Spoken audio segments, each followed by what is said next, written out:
우리 하나님의 은혜와 평강이 여러분 모두에게 함께 하시기를 주의 이름으로 축복합니다.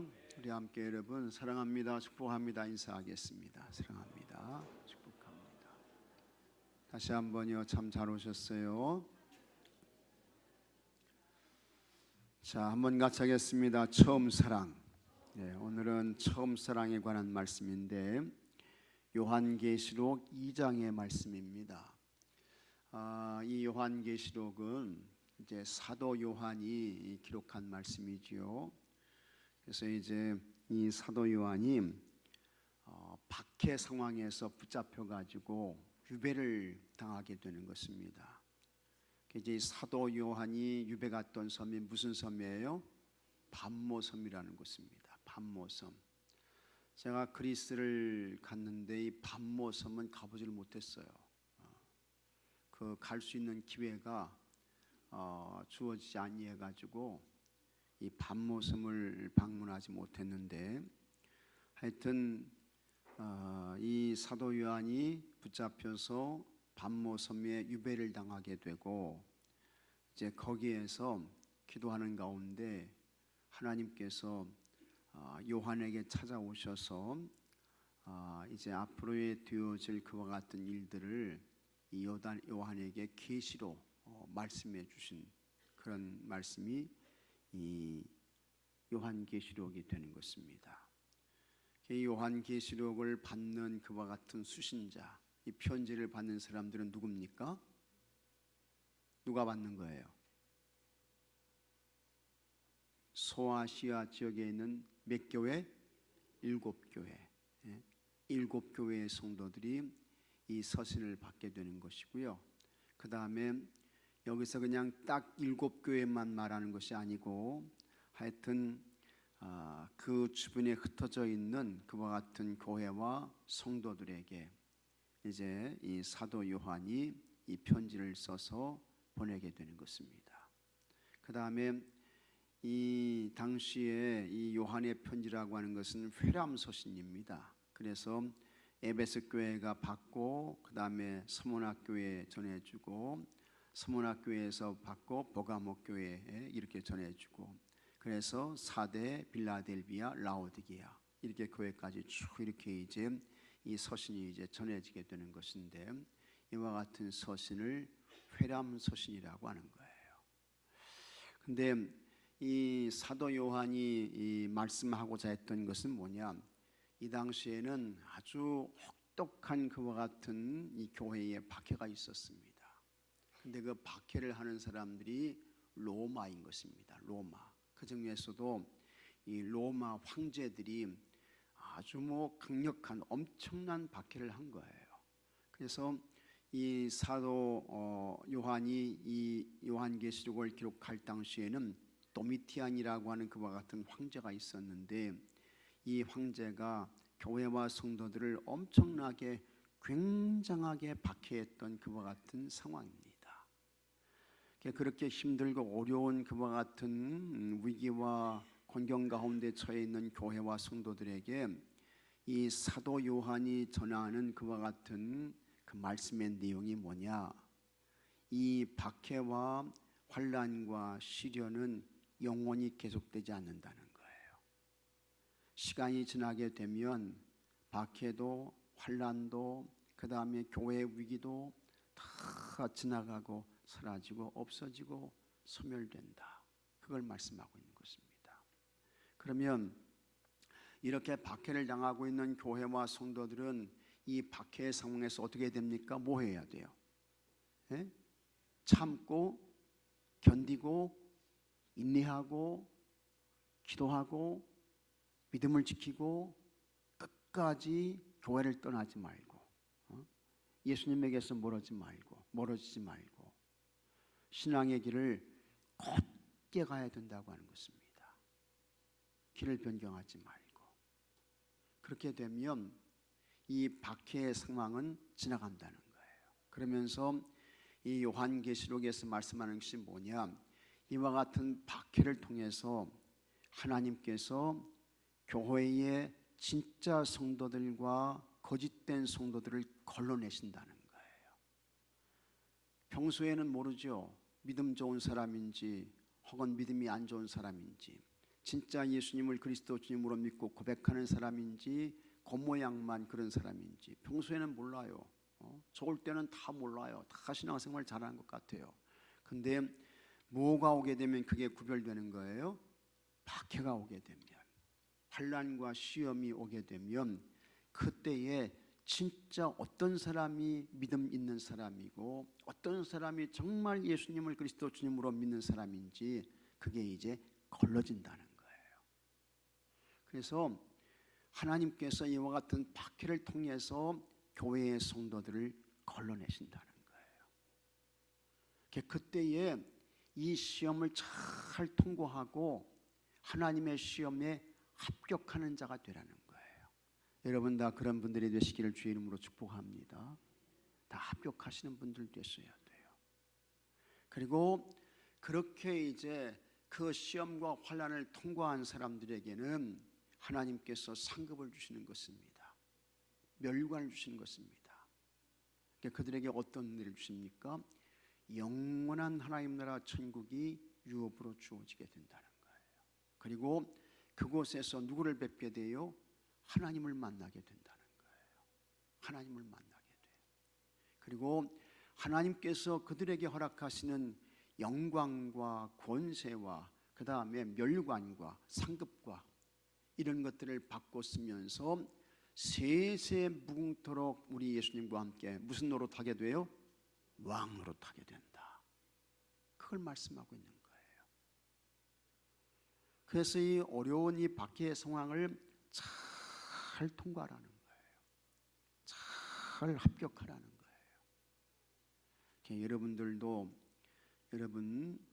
우리가 가야 할 믿음의 길을 변경하지 말고 끝까지 잘 달려가야 할 줄로 믿으시기 바랍니다. 그들에게 영원한 하나님 나라 천국이 유업으로 주어지게 된다.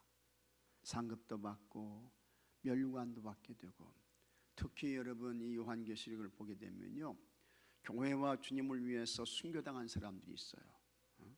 순교당한 사람들. 이 사람들은 하나님 나라 천국에서 특별한 은혜와 영광을 얻게 되는데, 이 사람들은 주님과 가장 멀리 있습니까? 가까이 있습니까? 가까이 있게 된다는 거예요. 순교한 사람들.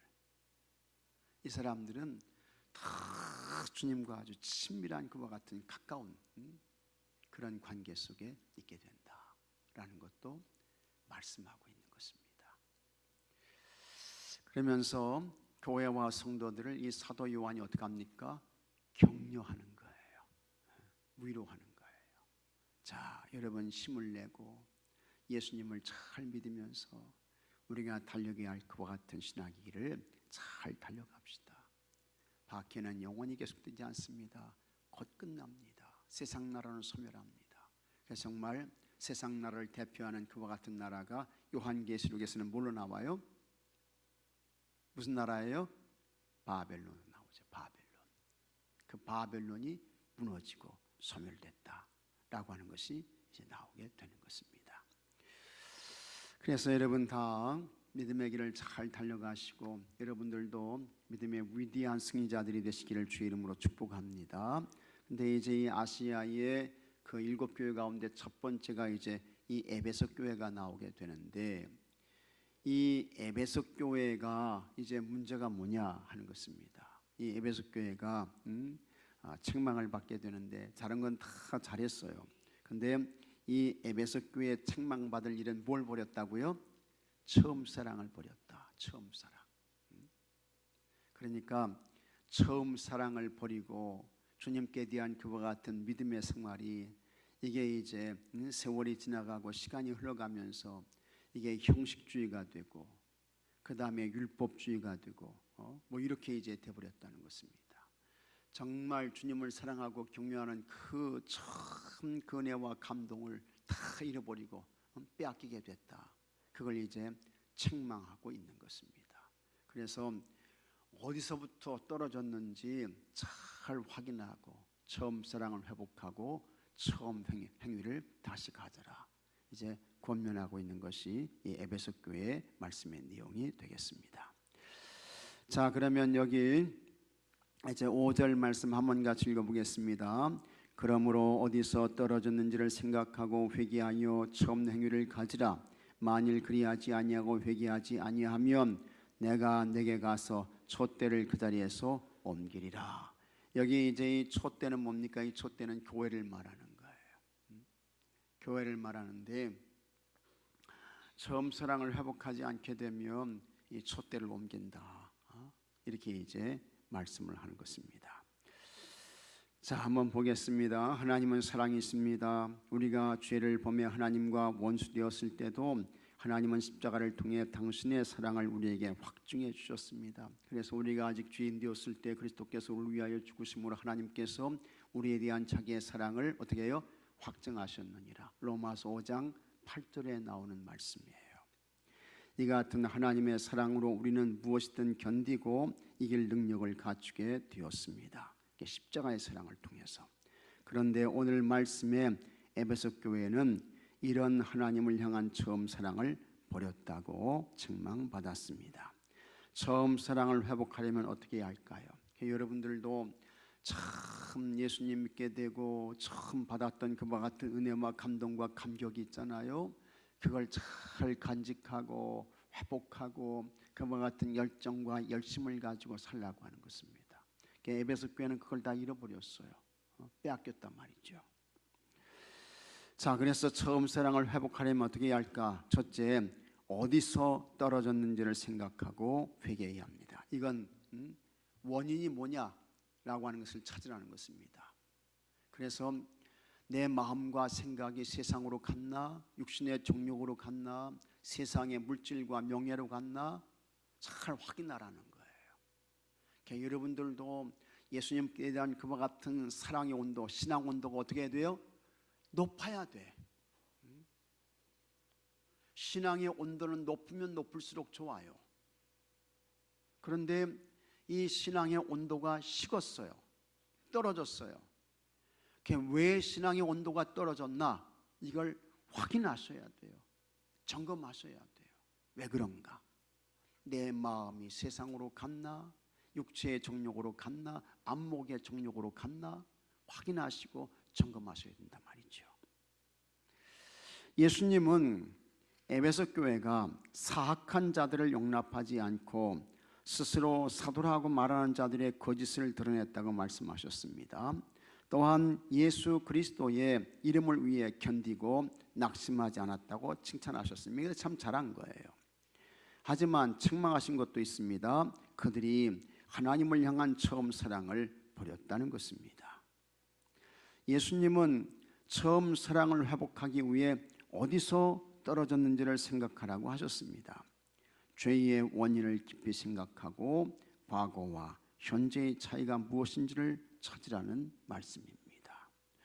우리가 이제 신앙생활을 하게 되면 우리의 신앙생활이라는 것은 여러분 완성을 향해서 어떻게 해요? 올라가는 거예요.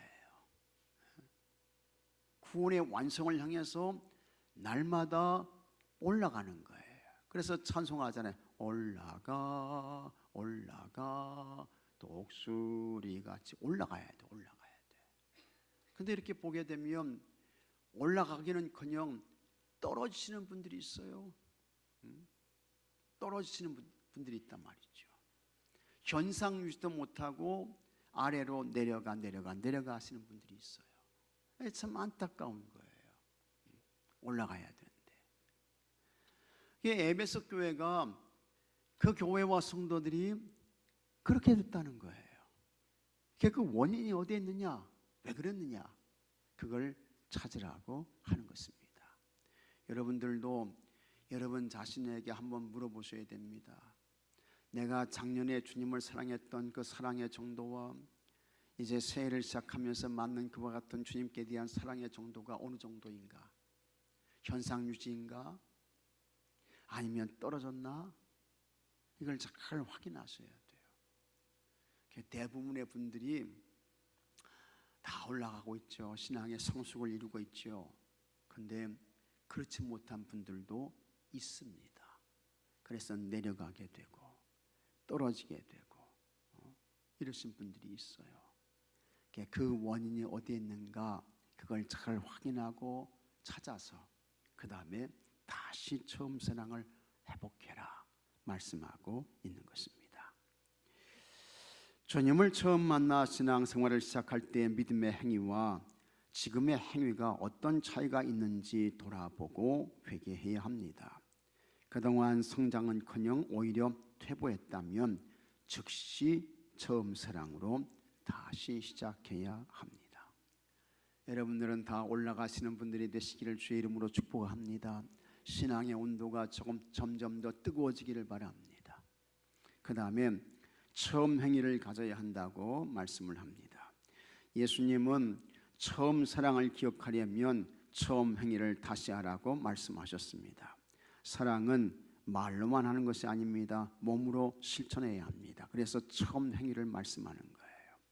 에베소 교회는 주님을 향한 사랑을 몸으로 드러냈습니다. 주의 일을 위해 수고하고 인내했습니다. 또한 악한 자들을 용납하지 않고 거짓 사도들을 시험하며 그들의 죄를 드러냈습니다. 그러니까 악과 불의와 부정과 불법에 대하여 아주 치열한 싸움을 했던 교회가 에베소 교회였던 것입니다. 주의 나라를 위해 참고 주의 이름을 위해 견뎠습니다. 교회 공동체를 위해 부지런히 사역하며 섬겼습니다. 이랬던 교회가 하지만 그들은 처음 사랑을 잃어버려 처음 행위에서 벗어났다는 거예요. 그걸 다 잃어버리고 놓쳐버렸던 것입니다. 그래서 주님께서 이 교회와 성도들을 책망하고 있는 것입니다. 이렇게 보게 되면 참 그런 걸 자랑하시는 분들이 있어요. 내가 옛날에는 너무너무 참 주님과 교회를 위해서 열심히 최선을 다해서 힘껏 봉사하고 헌신하고 충성했는데 이걸 자랑하시는 분들이 있어요. 옛날에는 내가 우리 교회에서 그냥 기도대장이었는데 이런 거 자랑하시는 분들이 있어요. 옛날에는 내가 우리 교회에서 그냥 전도왕이었는데 뭐 이런 거 자랑하시는 분이 있어요. 근데 지금 현재는 그렇다는 거예요? 안 그렇다는 거예요? 안 그렇다는 거예요. 그거 소용없는 거예요. 과거에 그렇게 열심히 했으면 지금도 그와 같은 열정과 열심을 가지고 힘껏 해야죠. 열심히 해야죠. 근데 과거에 내가 옛날에 그 정도로 열심히 했어 이렇게 이제 자랑을 하시는 분들이 있는데 그거 참 답답한 것입니다.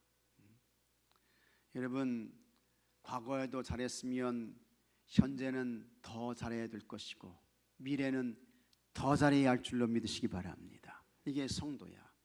그래서 사도 바울은 우리의 성장을 어디까지 올라가야 된다고 했습니까? 예수 그리스도의 미숙한 거예요? 장성한 거예요?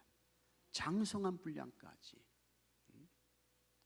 예수님의 그 미숙한 부분까지가 아니고 예수님의 장성한 분량까지 자라 올라가야 된다. 이게 성도의 목표라는 거예요. 그렇게 쭉 자라 올라가다가 주님께서 부르시는 날 우리가 그때에 하나님 앞에 서게 되는 것입니다. 그게 성도라고 하는 거예요. 그래서 우리 교회의 성도들은 여러분 멈춤이 없는 거예요. 멈춤이 없어. 물론 우리의 육신은 우리 겉사람은 낡아지고 후패하지요. 그러나 사도 바울은 우리의 속사람은 날마다 어떻게 해요? 새롭다고 이야기를 하잖아요.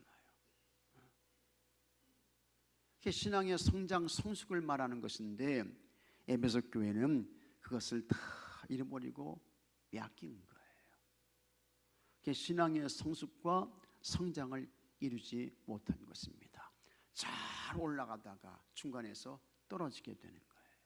낙오하게 되는 거예요. 그래서 이 교회와 성도들을 책망하고 있는 것입니다. 여러분 주님은 처음에 했던 일을 다시 함으로 처음 사랑을 회복하라고 말씀하셨습니다. 그래서 참 주님과 교회를 위한 열정과 열심을 다시 찾으시고 처음 만났을 때 감동과 감격을 회복하시고 여러분들이 다 그리스도의 장성한 분량까지 자라 올라가시는 여러분들이 되시기를 주의 이름으로 축복합니다. 그러면서 우리 한국교회에 아주 첫사랑 첫 믿음의 뜨거운 감동과 감격을 가지고 살았던 사람을 소개하고 있는데, 이 사람이 이제 백홍준이라고 하는 사람입니다. 백홍준. 이 백홍준은 1848년에 이제 태어나가지고 1893년에 하나님 앞에 가신 분인데, 이분이 사신 기간은 45세, 45년 동안 살았어요. 그런데 이분이 1876년 스코틀랜드 선교사인 존 노스를 만나게 되고, 이 존 노스에게 이제 세례를 받게 되는 거예요. 그러면서 이 백홍준이 한국 기독교의 첫 번째 세례 교인이 되는 것입니다. 근데 우리나라 선교는 아주 좀 다른 나라와는 다른 그런 그 성격이 있는데, 우리나라에는 선교사가 들어오기 이전에 이미 벌써 복음을 접한 사람들이, 예수님을 그리스도 주님으로 믿고 고백했던 사람들이 이미 많이 있었어요. 그 다음에 그 후에 선교사님들이 오셔가지고 이제 이 사람들이 선교사님을 만나게 되고, 그 다음에 세례를 받게 되고, 이제 이런 것을 우리가 이제 보게 되는 것입니다. 그래서 이 백홍준이라는 사람이 나오는데, 이 사람이 한국 최초의 이제 세례교인입니다. 우리 기독교 최초의 세례교인이고, 그 다음에 1883년에 의주교회를 이제 개척하게 되고, 그 다음에 1887년에 이 사람이 우리 한국 기독교회에서, 그때에는 장로라고 하지 않고 영주라고 그랬어요. 영주라고 그랬는데 그게 오늘의 장로 직분입니다. 그래서 우리 기독교 역사에서 최초의 장로 직분을 받게 되는 사람이 백홍준이라는 사람이에요. 백홍준. 그러면서 이 사람이 아주 한문에 뛰어난 사람이었는데, 중국 우장이라는 곳으로 가가지고 거기에서 존 노스와 맥켄다이어 선교사들이 이제 와 있었는데, 이 사람들을 만나가지고 거기에서 이제 은혜 받고 세례를 받는데, 이 백홍준이 아주 한문에 뛰어난 사람이었습니다. 그래가지고 여기 중국 우장에 와 있던 그와 같은 존 노스 선교사, 이게 스코틀랜드 선교사입니다. 그 다음에 맥켄다이어 선교사, 이런 사람들을 만나가지고 이 사람들에게 한국말을 가르쳐줘요. 한국 문화를 가르쳐줘요. 몇 년 동안 가르쳤느냐? 3년 동안 이제 이 사람들에게, 이 선교사님들께 한국말과 한국 문화와 한국 역사를 가르쳐주게 되는 거예요. 그 다음에 이제 이 백홍준에게 한국말, 한국 역사, 한국 문화 이런 걸 배운 이와 같은 존 노스 선교사, 이 사람이 이제 백홍준을 통해서 배운 그와 같은 한국말, 한국 언어를 통해서 성경을 번역하게 되는 거예요. 성경 번역 작업을 하는 거예요. 한국말로. 그래가지고 1882년에 이제 우리가 쪽복음이라고 하는데, 누가복음, 요한복음을 번역해내고, 그 다음에 그로부터 약 한 5년 정도 지난 후에 1887년이죠. 예수 성경 전서라고 하는 신약 성경 전체를 다 번역해내가지고 한국말로 출판을 하게 됩니다. 이게 이제 존 노스 선교사가 이제 하게 되는 거예요. 그러면서 이 백홍준이 한국말로 번역된 그와 같은 성경을 가지고 조선에 들어와야 되는데, 이제 조선 군사들이 검역을 하게 되는 거예요. 그래서 검역을 해가지고 이 성경 이게 발견되게 되면 그 사람은 살지를 못해.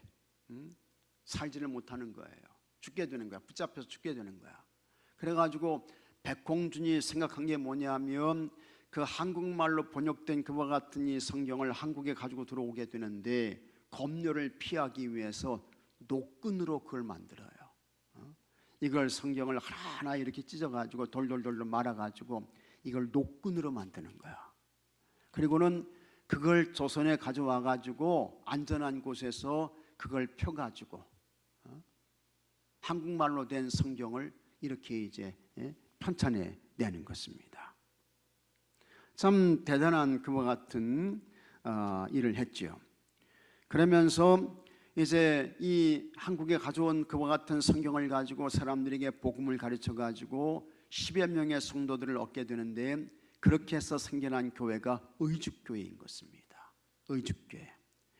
그래서 거기에서 이제 열심히 복음의 선교를 이렇게 감당하다가 그때의 평안감사가 누군가 하니 민병석이라는 사람이었는데, 이게 점점 퍼져나가니까 평안감사에게 이 소식이 들어가 가지고 백홍준을 잡아라 해가지고 백홍준이 체포를 당하게 되는 거예요.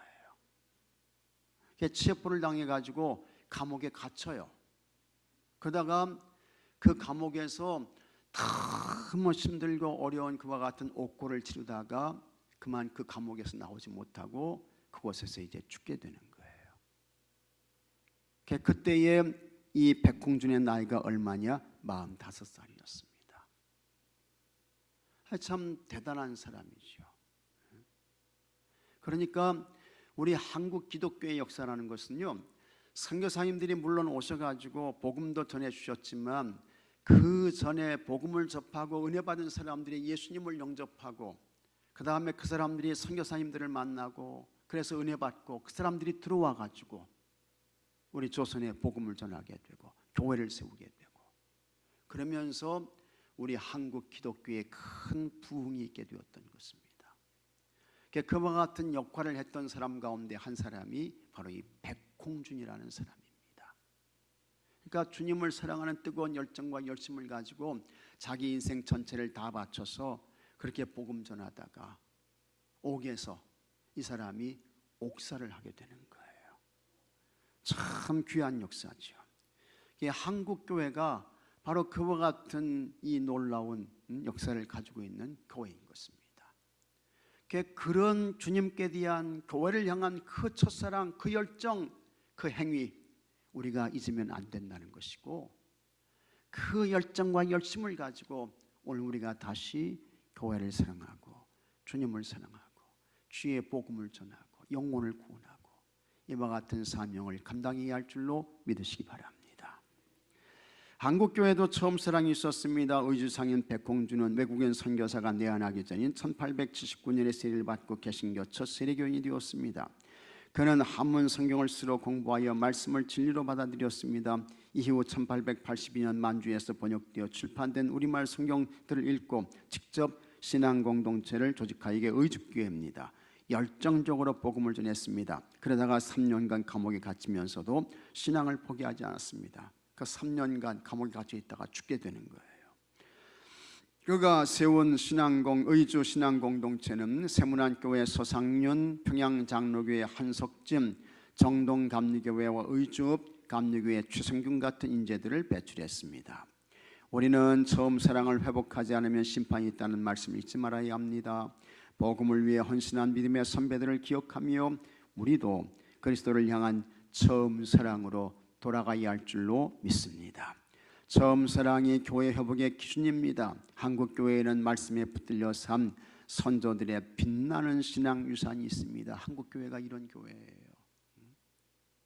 참 복음을 받고 그 복음으로 살려고 하고 그 복음을 위해서 죽기도 하고, 이게 한국 교회였던 것입니다. 그 신앙을 본받아 한국 교회의 처음 사랑을 회복해야 합니다. 교회가 다시 세상의 희망이 되기 위해서는 신앙 선배들의 모습을 잘 기억하고 그들의 신앙을 내 삶을 통해 되살리려는 결단과 실천이 반드시 있어야 하겠습니다. 묵상 질문: 내 신앙생활에서 처음과 다르게 변질된 것은 무엇입니까? 아마 여기 계신 분들은 특별히 변질되고 그런 건 없을 것 같아요. 제가 볼 때에는 교회에 안 오시는 분들이, 예배 안 드리시는 분들이 문제지, 그죠? 그게 문제지. 여러분들은 참 훌륭하셔요. 여기서 더 주님의 장성한 분량까지 자라 올라가야 할 줄로 믿습니다. 교회 안에서 본받을 만한 믿음의 행위는 무엇입니까? 우리가 교회 안에서 본받아야 할 믿음의 행위, 가장 선하고 복된 믿음의 행위는 같이 하겠습니다. 사랑하는 것이다. 사랑하는 거예요. 다른 거 없어요. 위로는 하나님 사랑하고 아래는 교회 성도들을 사랑하는 것입니다. 축복하는 것입니다. 위에서 복을 밀어주며 기도하시는 거예요. 기도하시는 거예요. 그게 가장 선하고 좋은 거예요. 처음 사랑 가지고 그 다음에 주님의 책망을 깨닫고 돌이킨 일이 있습니까? 여러분 자신이 잘 생각해 보십시오. 지금도 성령님이 나에게 뭐라고 말씀하시나, 뭐라고 책망하시나 잘 듣고 깨닫고 우리 하나님 앞에 바르게 세워야 할 줄로 믿습니다. 삶에 적용하기, 처음 사랑을 회복하기 위해 지금 당장 해야 할 일이 무엇인지 나누고 실천해 봅시다. 그래서 여러분 자신의 모습을 잘 생각해 보면서 우리 육신은요 자꾸 뭘 쫓아가요? 예? 뭘 쫓아가요? 육신의 편안을 쫓아간단 말이죠. 서 있으면 뭐 하고 싶어요? 앉고 싶으면 뭐 하고 싶어요? 그 다음에 누우면 뭐 하고 어떻게 해요? 자고 싶고. 이게 우리 육신이야. 그죠? 그래서 사도 바울은 끊임없이 같이 하겠습니다. 끊임없이 자기를 쳐서 예수님께 복종시킨다고 했습니다. 언제까지 자기를 쳐서 복종시켜야 돼요? 주님 앞에 서는 그날까지. 우리 육신은요 편안을 쫓아가게 되어져 있어요. 다 마찬가지예요. 그때에 자기를 쳐서 주님께 복종시켜야 돼. 그 사람이 처음 사랑, 처음 행위를 회복하고 하나님 기뻐하시는 삶을 살게 되는 거예요. 여러분들이 다 그렇게 사시기를 주의 이름으로 축복합니다. 자, 오늘 웅진이송 나오시기 바랍니다.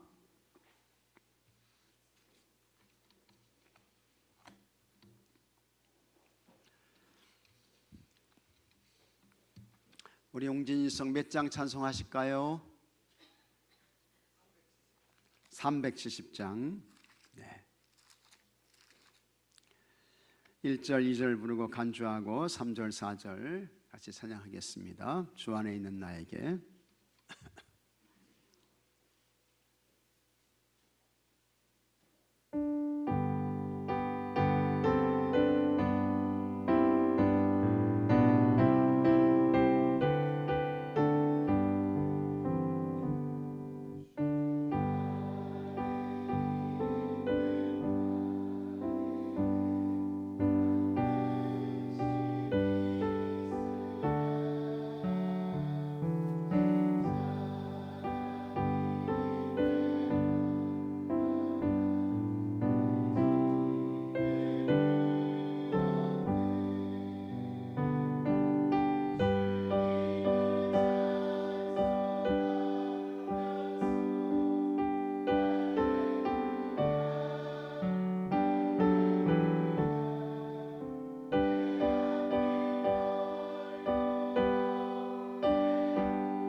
정의소